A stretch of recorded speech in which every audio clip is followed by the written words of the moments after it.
Alhamdulillah, asyhadu an la ilaha illallah wa asyhadu anna Muhammadan abduhu wa rasuluhu la nabiyya ba'da amma ba'du. Para santri kelas 10 Muallimin, kita lanjutkan kembali pelajaran mustalah hadis. Mustalah hadis pada hari ini kita akan membahas yaitu hadis mardud disebabkan gugurnya sanad. Baik, kita buka bahasannya yaitu yang pertama maksud gugurnya sanad. Yang dimaksud dengan gugurnya sanad adalah terputusnya rantai sanad atau silsilah sanad dengan gugurnya seorang rawi atau lebih secara sengaja, baik dari sebagian perawi atau dari yang lainnya secara sengaja, baik pada awal sanad, akhir sanad atau di tengah-tengah sanad, baik gugur secara zahir tampak jelas ataupun tersembunyi. Baik, itu maksud gugurnya sanad. Selanjutnya macam-macam gugurnya sanad. Gugurnya sanad dilihat dari aspek jelas tadi zahir ya, atau yang tersembunyi, terbagi menjadi dua, yaitu gugur secara zahir, gugur secara tersembunyi. Gugur secara zahir ini termasuk gugurnya sanad yang bergabung dengan pengetahuan para imam hadis maupun orang-orang yang menyibukkan diri dengan ilmu hadis. Gugurnya sanad dapat diketahui dari tidak bertemunya antara rawi dengan gugurnya bisa karena tidak bertemu dalam satu zaman atau berada dalam satu zaman namun tidak pernah bertemu dengan gugurnya atau tidak memiliki ijazah ataupun mandat. Karena itu seorang pengkaji sanad hadis memerlukan pengetahuan tentang sejarah hidup para rawi sebab di dalamnya terkandung penjelasan mengenai kelahirannya, waktu kematiannya, terus periode mencari ilmunya, perjalanan-perjalanan yang dilakukannya, dan yang semacamnya. Nah, baik itu kajiannya, jadi cukup dalam ya untuk mengetahui ya gugur secara zahir ini. Baik, terus para ulama hadis telah menyusun istilah untuk menyebutkan gugurnya sanad secara zahir dengan 4 nama berdasarkan tempat gugurnya sanad dan jumlah rawi yang gugur. Nama-nama tersebut adalah hadis mu'allaq, hadis mursal, hadis mu'dhal, dan hadis munqati. Kemudian yang B, gugur secara tersembunyi. Tadi yang A gugur secara zahir, secara jelas. Kemudian yang tersembunyi yaitu gugur secara tersembunyi. Jenis ini tidak bisa diketahui kecuali oleh para imam hadis yang cerdas lagi kritis terhadap jalur-jalur hadis dan cacatnya sanad. Dalam hal ini terdapat dua istilah yaitu hadis muddalas dan hadis mursal. Baik, jadi untuk mengetahui gugurnya secara tersembunyi ini lebih sulit lagi gitu ya. Ini harus membutuhkan penggalian kajian yang cukup mendalam. Baik, berikut ini ya kita akan diajak untuk mempelajari 6 istilah tersebut secara tersendiri, yaitu hadis mu'allaq. Yang pertama hadis terkait dengan hadis mu'allaq. Baik, ini definisinya gitu ya, definisinya silahkan kalian bisa pelajari ya, kalian amati, kalian baca ya terkait dengan hadis mu'allaq, baik itu definisi secara bahasa ataupun menurut istilah. Silahkan kalian baca atau pelajari tentang definisinya itu. Kemudian juga bentuk hadis mu'allaq. Jika dibuang atau dihilangkan seluruh sanadnya, kemudian dikatakan misalnya Rasulullah bersabda begini dan begini. Nah, bentuk lainnya adalah jika dibuang seluruh sanadnya kecuali sahabat atau kecuali sahabat dan tabi'in. Baik, ini nanti ya bisa dipelajari kembali. Kita lanjut dulu. Kemudian ini contoh hadis mu'allaq, silahkan kalian juga bisa membacanya gitu ya. Dari mana? Dari yang terbuangnya atau yang hilangnya. Nah, kemudian yang keempat, hukum hadis mu'allaq. Hukum hadis mu'allaq, ya hadis mu'allaq hukumnya mardud, tertolak ya. Nah, karena hilangnya salah satu syarat diterimanya suatu hadis, yaitu sanadnya harus bersambung. Hadis mu'allaq adalah hadis yang dibuang atau hilang seorang rawi ataupun lebih dari sanadnya. Sementara kita tidak mengetahui keadaan rawi yang dibuang tersebut. Nah, ini harus butuh kajian penelitian. Baik, jadi hukum hadis mu'allaq gitu ya, mardud karena ya ada seorang rawi yang tidak disebutkan, atau di sini sebutnya ya hilang seorang rawi.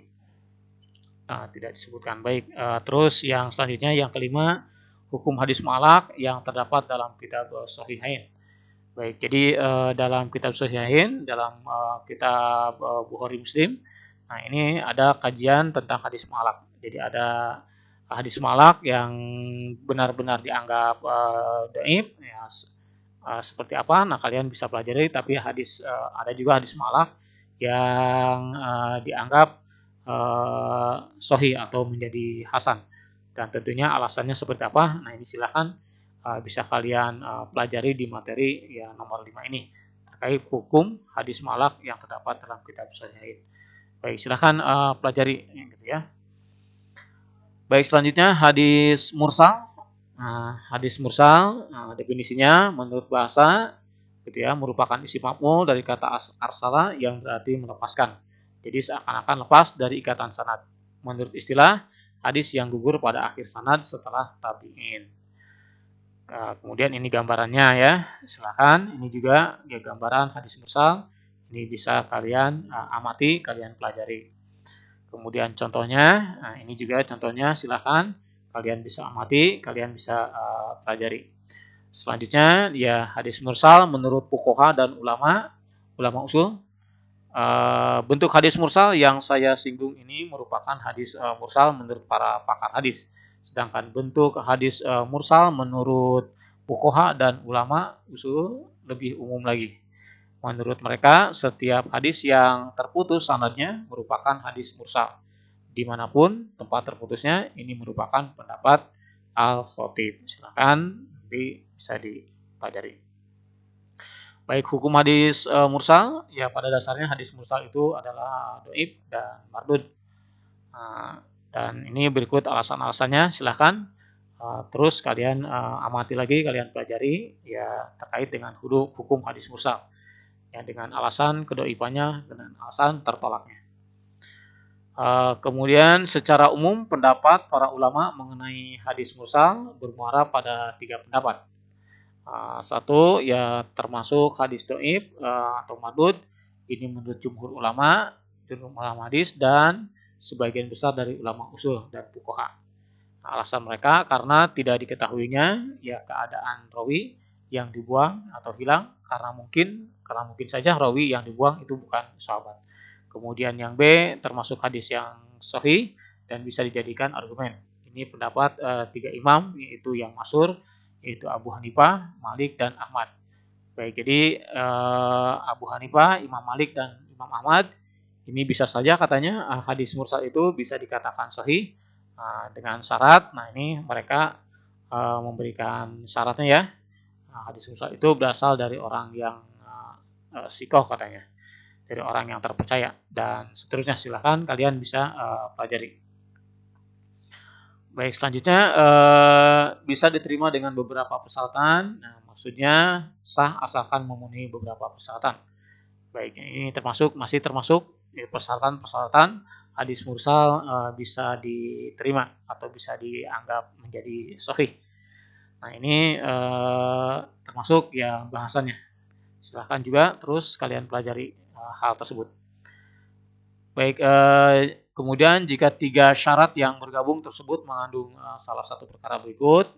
A. Jika hadis tersebut diriwayatkan melalui jalur lain sebagai tempat sandaran. Jika hadis tersebut diriwayatkan melalui jalur lain secara mursalah yang diketahui dari selain rawi mursal yang pertama. Jika sesuai dengan perkataan sahabat, jika memfatwakan sesuatu dengan kebanyakan ahli ilmu. Nah, ini yang dimaksud. Ini juga ya kalian bisa memahaminya nanti ya, bisa memahaminya. Nah, kalau tadi setelah kalian membaca di pembahasan sebelumnya. Baik, ini termasuk ya 3 syarat yang bergabung tersebut mengandung salah satu perkara berikut. Baik, para santri sekalian, ya kemudian ada juga yang disebut dengan mursal sahabat, gitu. Mursal sahabat. Nah, ini bahasannya ya. Terus ada hukum hadis mursal sahabat. Nah, ini bahasannya ya, silahkan dikaji, dipahami. Selanjutnya yang terakhir ini terkait dengan kitab-kitab yang populer. Kitab-kitab yang populer yang mencantumkan hadis-hadis mursal. Ada kitab yang disebut dengan Al-Marasil, itu karya Abu Dawud, Al-Marasil karya Ibnu Abi Hatim, dan Jami' At-Tafsil yaitu Jami' At-Tafsil lil Ahkam, Al-Marasil yaitu karya Al-Ala'i. Baik, 3 kitab ini yaitu kitab yang membahas tentang hadis-hadis mursal. Silakan juga kalian bisa mempelajarinya ataupun mengetahuinya dari kitab-kitab tersebut. Baik para santri sekalian, jadi itulah kajian bahasan tentang mustalah hadis, dan bahasan mustalah hadis pada bab ini, pada edisi ini merupakan termasuk bahan untuk semester 1 nanti. Jadi kurang lebih ya sekitar hadis yang dibahas di edisi ini. Baik, terima kasih atas perhatiannya. Ya, semoga kalian tetap semangat dan terus pelajari, amati, simak pelajaran-pelajaran yang sudah direkam baik melalui video ataupun rekaman suara. Terima kasih atas perhatiannya. Assalamualaikum warahmatullahi wabarakatuh.